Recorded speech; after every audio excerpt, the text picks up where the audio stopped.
Olá, meus queridos irmãos, olá, minhas queridas irmãs, sejam bem-vindos a mais uma palestra. Hoje nós estamos fazendo uma palestra em dupla, né, Dora? De dois. Então, aqui na Associação Espírita Seara de Jesus em Embu das Artes, então é sempre com muita satisfação, com muita alegria, que nós vamos dar continuidade aos nossos estudos. E eu convido então a Dora para fazer a nossa prece. Vamos lá? Vamos agradecer ao Mestre Jesus, nosso irmão maior, por essa oportunidade de trabalho mais uma vez. Agradecer a Deus, nosso Pai, por estarmos juntos refletindo sobre os ensinamentos do Mestre, com a graça de Deus e o auxílio dos nossos irmãos espirituais, que eles estejam presentes durante toda a nossa reflexão. Que assim seja, graças a Deus. Graças a Deus. Então, Dora, nós já estamos no capítulo 62 do livro Caminho Espírita. Isso. E hoje é Caridade, a Nossa Bandeira, que é um tema muito importante, né, que diz tudo sobre o Espiritismo, a essência da doutrina espírita. É a essência de todo cristão, né, Fábio? A caridade ela tem que estar sendo empregada todos os dias na nossa vida, no nosso caminhar, no nosso trabalho, com a nossa família. Sem a caridade a gente não tem como seguir, né, na nossa evolução espiritual. É verdade, é verdade. Então, nós temos aqui o texto que foi ditado pelo Espírito do irmão Fabiano, e agora eu peço licença, a Dora vai fazer a leitura para nós. Então vamos lá. Ele traz um texto muito bonito e ele começa assim: meus filhos, Jesus, o nosso mestre, amor, o nosso clima, caridade, a nossa bandeira, serviço, a nossa bênção. Sim, filhos do coração, quanto nos seja lícito, tanto quanto pudermos, seja com quem for, em toda parte, em qualquer tempo, em frente de todos, ante quaisquer circunstâncias, por todos os modos justos, nos mínimos gestos, sem restrição de qualquer natureza, como nos seja possível, através dos sentimentos, pelo vínculo das ideias, pela forma das palavras e pela força das ações. Levantemo-nos o nosso estandarte de luz. Que em tudo a caridade, por presença de Cristo, resplandeça de nós para com os outros, com o esquecimento de nós próprios para o reino eterno do Pai Celestial, seja instalado, enfim, em nossos corações, agora e sempre. Que texto bacana, né, Dora? Muito bonito, né? Que mostra para nós a essência da caridade, onde nós temos que colocar em prática em todos os momentos, todos os lugares, em todas as oportunidades, né, de colocarmos em prática a caridade. O que eu achei muito bonito nesse texto, Fábio, é que ele já começa dizendo que Jesus é o nosso mestre, né? E aí em seguida ele coloca o amor como um clima, que se a gente não estiver no clima do amor, a gente não consegue praticar a caridade, né? E a caridade é a bandeira, né, levantada pelo Espiritismo, que fora da caridade não há salvação. E por fim ele coloca o serviço, né, como uma bênção para a nossa evolução espiritual. E quando foi dito isso na época, Kardec, fora da caridade não há salvação, aí você vê que não é fora do Espiritismo não há salvação, fora da caridade não há salvação. Só que alguns irmãos, pela falta de conhecimento e de instrução, às vezes confundem a caridade material Sim. com a verdadeira essência da caridade, que é a caridade moral e espiritual. Né? Às vezes porque, logicamente, que a caridade material é um ato caridoso. Sim. Agora nós vamos estudar a essência da caridade, o que quer dizer, que está no Livro dos Espíritos. Isso. Vamos lá então. No Livro dos Espíritos, a questão 886, qual o verdadeiro sentido da caridade, como entendia Jesus? Então, o que será, né, que eles nos respondem? Como será que Jesus entendia o que era essa questão da caridade, né? E Jesus era a essência do amor. Então, a resposta é benevolência para com todos, indulgência para com as imperfeições alheias e perdão das ofensas. O amor e a caridade são o complemento da lei de justiça, ou seja, é o complemento da lei de Deus. E olha que interessante, Dora. Kardec poderia ter perguntado, olha, a espiritualidade, a essência da espiritualidade, a grandeza desse irmão Kardec. Que ele poderia ter perguntado para esses espíritos de alta hierarquia que auxiliaram na composição da doutrina espírita, com o livro dos espíritos, ele poderia ter perguntado qual o verdadeiro sentido da caridade como vocês entendem. Exatamente, aí ficaria muito aberto, né? Aí ele falou como Jesus. Isso. E eles foram categóricos, então, com a resposta. E agora nós vamos falar um pouquinho de cada um, o que é ser benevolente, o que é ser indulgente e a prática do perdão. Então, a benevolência tem como sinônimo a misericórdia. É aplicada a bondade ou bem a alguém.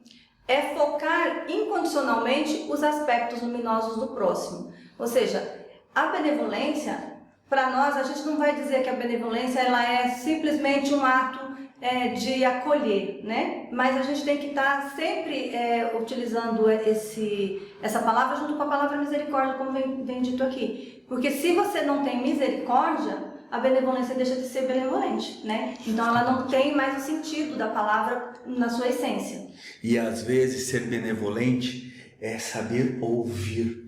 Que às vezes nós passamos de falar, às vezes julgar. E ser benevolente é ouvir, dedicar alguns minutos, alguns segundinhos, alguns minutinhos ao próximo de ouvir, que às vezes a pessoa está querendo ouvir tanto, mas a gente fala e não dá oportunidade. Exatamente. Ser benevolente. Exatamente. A indulgência, né? Então a indulgência, o que seria? Ser indulgente é saber relevar, esquecer, ao invés de criticar, ser compreensivo, perante as faltas e as imperfeições do próximo. Então, nós temos que ter, quando nós ouvirmos, né, o nosso irmão vier falar com a gente, né, e a gente der o ouvido para ele, a gente tiver a paciência, né, a benevolência de ouvi-lo, então a gente tem que ter esse crivo de razão, né, para ter essa bondade de não ficar, depois que ouvir tudo que ele falou pra gente ali, de sair comentando, né, de sair falando, esquecer o que foi falado ali, ajudar naquilo que for possível, não deixar o irmão sair dali no vago, sem nenhuma resposta, né? Então, abraçar realmente, acolher realmente aquela dor ali no momento que a pessoa está necessitada. E nessa questão da indulgência, ser indulgente, agora que nós estamos estudando, né, a doutrina espírita, nós temos que entender a evolução espiritual de cada um. Cada um está no seu momento. No seu grau, No seu grau de evolução. Nós estamos tendo, não somos melhores do que ninguém, né? O espírita não é melhor do que ninguém, não se põe nessa condição, mas às vezes nós dedicamos alguns minutinhos da nossa vida refletindo sobre a moral, sobre a importância. Isso. E nós temos que compreender o grau de cada um. Isso. Por isso nós temos que ser indulgentes às vezes com as imperfeições alheias, né? E agora vamos para a parte mais complicada da prática da caridade.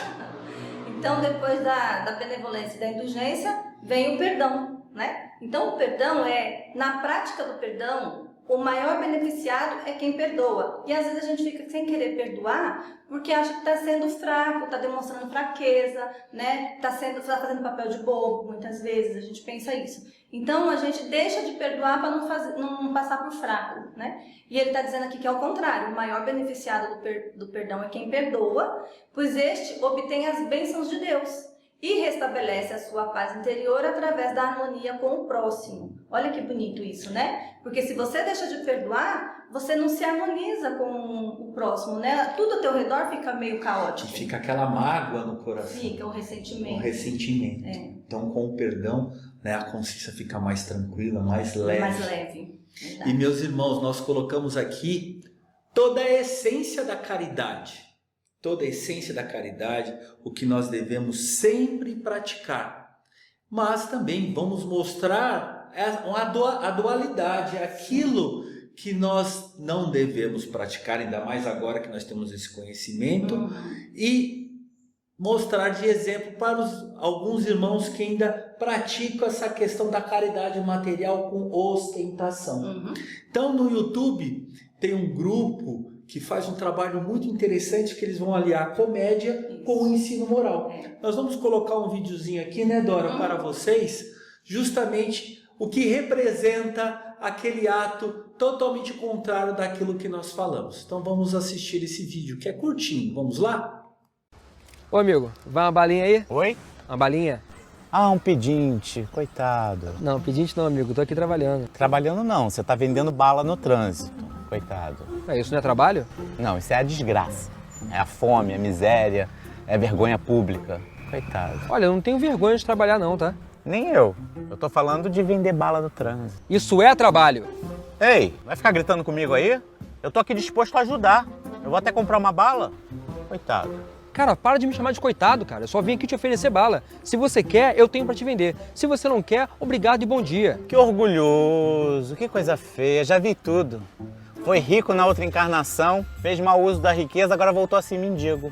Que mendigo, cara. De que você tá falando? Ah, mas mesmo assim eu vou te ajudar, tá? Eu vou praticar caridade.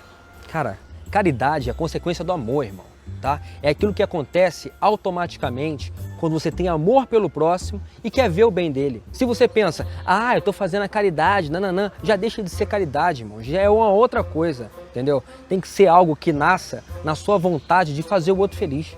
Olha ele, querido, olha só, você tá invertendo as coisas, entendeu? Você é o assistido e eu sou o benfeitor. Eu dou dinheiro, eu dou a lição de moral. Quanto é que é essa bala? Cara, faz o seguinte, não precisa comprar mais nada não, irmão. Valeu mesmo. Ué? É assim que você trata os seus clientes? Que absurdo, senhor comerciante, não é esse o seu trabalho? Você deveria saber que o cliente tem sempre razão. Cara, pelo amor de Deus, me diz logo quantas balas você quer e me deixa em paz. Bom, eu poderia comprar esse saco todo aí, todas essas balas aí. Mas aí você ficaria com o resto do dia livre, né? Eu estaria incentivando a sua ociosidade.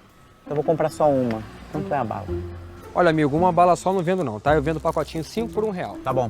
Então olha só, na hora que eu te der o dinheiro, a gente vai tirar uma selfie aqui, vai? Selfie? É pra eu botar lá no grupo Fora da Caridade na Salvação, vai. Ah, não ficou boa não. Faz uma cara de fome. Não tá parecendo mendigo. Mas eu não sou mendigo. Ah, já sei. Vem cá. Pronto, agora faz o seguinte, dá uma rolada aí no chão pra sujar a camisa, compõe melhor o visual. Você vai me dar outra blusa. Ah, que absurdo, né? A gente dá a mão, a pessoa quer logo o braço, né? Ah, vai caçar um trabalho, vai. Então vocês viram, meus irmãos, né? Esse vídeo trouxe para nós tudo aquilo que nós não podemos fazer e não devemos fazer. E depois o irmão lá no vídeo dá uma explicação muito bacana da caridade sem ostentação. E trouxemos para vocês também um trecho do Evangelho. Bem-aventurados todo aquele que cede algo de si próprio, a benefício dos outros, ainda que seja tão somente uma palavra de bênção para o conforto de uma criança esquecida. A caridade é paciência, a caridade não é invejosa. E quando a gente ouve isso, dá a impressão de que assim, a gente só vai fazer caridade se tiver algo em troca, né? O que eu vou ganhar fazendo caridade? Então, se a gente pensar dessa forma, a gente já não está mais fazendo caridade, não é? E se a gente pensar assim, então quer dizer que, de acordo com o videozinho ali do rapaz vendendo bala, então a gente não pode fazer caridade com caridade material? Fábio, o que você acha? Podemos fazer aquilo que nós falamos. A caridade material é um ato caridoso. É essencialmente no mundo que nós vivemos. Mas se nós formos restringir apenas ao ato material caridoso, nós vamos restringir a uma parcela da sociedade. Isso. Quantas vezes, Dora, nós ouvimos assim, se eu ganhar na loteria, se eu ganhar na Mega Sena, aí sim eu vou fazer caridade. Porque está enraizado na mente das pessoas que só conseguimos fazer caridade com dinheiro. E aqui, justamente disso. A caridade, às vezes, é uma palavra, um bom conselho. A gente tem que desmistificar a questão da caridade, da escassez, da miséria, né? Apesar de nós sabermos que tem, e a gente precisa suprir isso, a gente precisa socorrer essas pessoas que realmente necessitam da questão material, mas a caridade ela é muito mais abrangente. Você precisa olhar para aquele que também tem bens materiais, mas está pobre de atenção, de carinho, de respeito, de aconchego mesmo. Falta para ele ali o acolhimento, né? A palavra que vai ajudar ele a sair disso. Tanto é que a gente percebe que há mais suicídio nas classes mais altas que nas mais baixas. Né? Por quê? Porque tem tudo do bem material, mas não tem a parte espiritual, a parte moral. Por isso que é muito importante nós estudarmos a essência da caridade. Da caridade. Aí tem a pergunta, né, de reflexão para todos. Fazer doações ao próximo não é caridade? Aquilo que até nós já falamos. Isso. Mas como consta no livro Vinha de Luz, né, no item número 163, é muito importante nós lermos, né? Então, fazer doação ao próximo não é caridade? Quem dá para mostrar-se é vaidoso. Quem dá para livrar-se do sofredor é displicente. Quem dá para situar o nome na galeria dos benfeitores e dos santos é invejoso, diz Emmanuel na Vinha de Luz. Então, tudo diz respeito à intenção. A intenção. A intenção. Tem um capítulo no Evangelho com relação, que antigamente tinha esse termo muito usado, que era esmola. Sim. Quando a gente dá para deixar um pouco para baixo, não é legal. Não. Ou quando nós fazemos uma caridade com fins, né? Fins de obter vantagens políticas ou alguma outra situação, ou pela vaidade mesmo, aí o mérito está totalmente descartado. Está anulado, né? Tá anulado. Apesar de, sim, da pessoa que está recebendo ser beneficiado, mas aquele que está fazendo não tem o mérito. Não tem o mérito, não tem o benefício. Porque ele está fazendo, não está fazendo com boa intenção, está fazendo com segundas intenções. E finalizando, né? A bandeira da doutrina caridade. espírita, como foi falado, fora da caridade não há salvação. Isso, fora da caridade não há salvação, e não é fora da religião, não é fora da doutrina espírita e não é fora da casa espírita, é fora da caridade. Né? Esse é um lema que a gente tem que levar para sempre, né, Fábio? Tanto dentro da casa espírita como fora da casa espírita. Sem caridade não adianta tentar fazer nenhum tipo de benevolência, tem que ter o amor junto. É isso aí. Então agradecemos a todos. Agradeço a oportunidade de fazer a palestra junto com você, Dora. Muito obrigado. Eu que agradeço. Estaremos juntos sempre. Espero que essa mensagem sirva para a reflexão de todos e para o aprendizado. E sempre compreendendo esses ensinamentos para nós colocarmos em prática em nosso dia a dia, nas ações mais simples do nosso cotidiano. Então, mais uma vez agradecendo ao Mestre Jesus pela oportunidade dada a todos nós de refletirmos mais um pouquinho sobre os seus ensinamentos e aprendendo com ele, e que ele seja sempre a luz no fim do túnel que nós vamos seguir, e todo o sempre seguirmos com ele de mãos dadas para que nós possamos sair dessa encarnação melhor do que chegamos. Que assim seja, graças a Deus. Graças a Deus, um abraço a todos. Muito obrigada a todos e até a próxima.